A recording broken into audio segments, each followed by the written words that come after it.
Si on s'intéresse aux oscillations d'une masse accrochée à un ressort, la première chose à maîtriser, c'est la force qu'exerce le ressort sur la masse. Premier cas, le plus simple. Si la longueur du ressort, c'est sa longueur à vide, il n'y a pas de force. Si le ressort est allongé, il existe une force de rappel qui tire la masse. Si le ressort est comprimé, la force va cette fois pousser la masse. La formule de cette force, c'est K, constante de raideur, fois la différence entre la longueur et la longueur à vide, qu'on peut aussi écrire avec cette notation, K, valeur absolue de X. Pour étudier la période d'oscillation, on peut démontrer sa formule grâce à la deuxième loi de Newton, mais c'est plus au programme.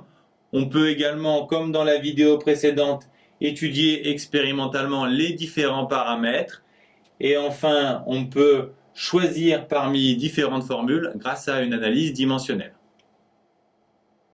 Justement, ici, on vous demande de déterminer parmi ces 4 formules là où lesquelles sont possibles pour la période d'oscillation d'un ressort.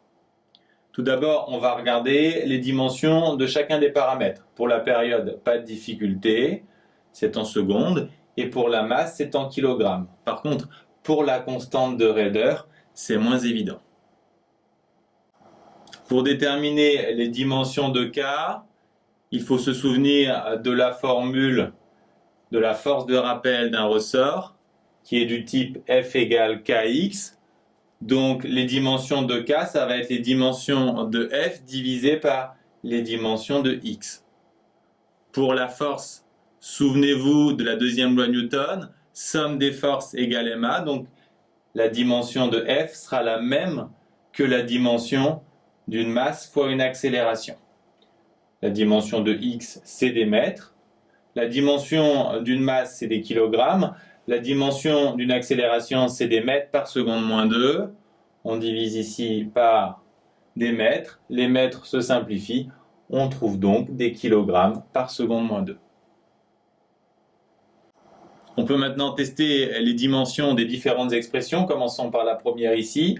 2π n'a pas de dimension, donc on va juste faire racine de dimension de m fois dimension de k. Dimension de la masse, c'est kilogrammes. Dimension de k, on vient de le voir au-dessus. Si on simplifie, on trouve des kilogrammes par seconde moins 1. Donc, ça ne marche pas, puisqu'on voulait des secondes.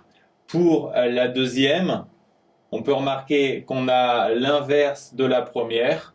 Donc, en termes de dimension, on va avoir des kilogrammes moins 1 fois des secondes. Donc, la deuxième ne marche pas non plus. Troisième formule, 2π n'a pas de dimension. Donc, on va avoir racine de dimension de m sur dimension de k. Dimension de la masse, c'est kilogrammes. Dimension de k, c'est kilogrammes par seconde moins 2. On l'a déjà vu. On simplifie les kilogrammes. Ensuite, on passe à l'inverse.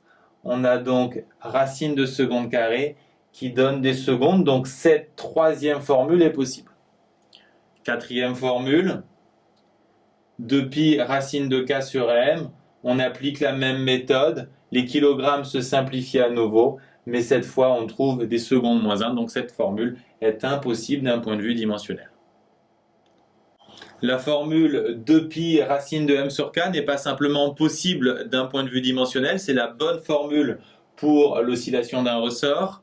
Il est intéressant de savoir que t, la période, est en secondes, bien sûr, m en kilogrammes et k, la constante de raideur, peut s'exprimer soit en newton par mètre, soit en kilogrammes par seconde moins 2.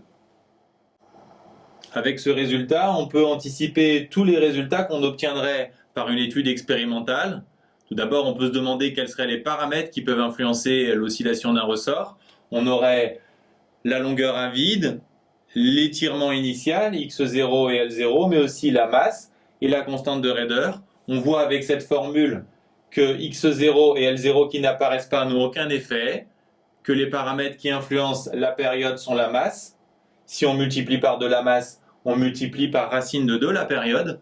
Et si on multiplie par 2 la constante de raideur, on divise par racine de 2 la période.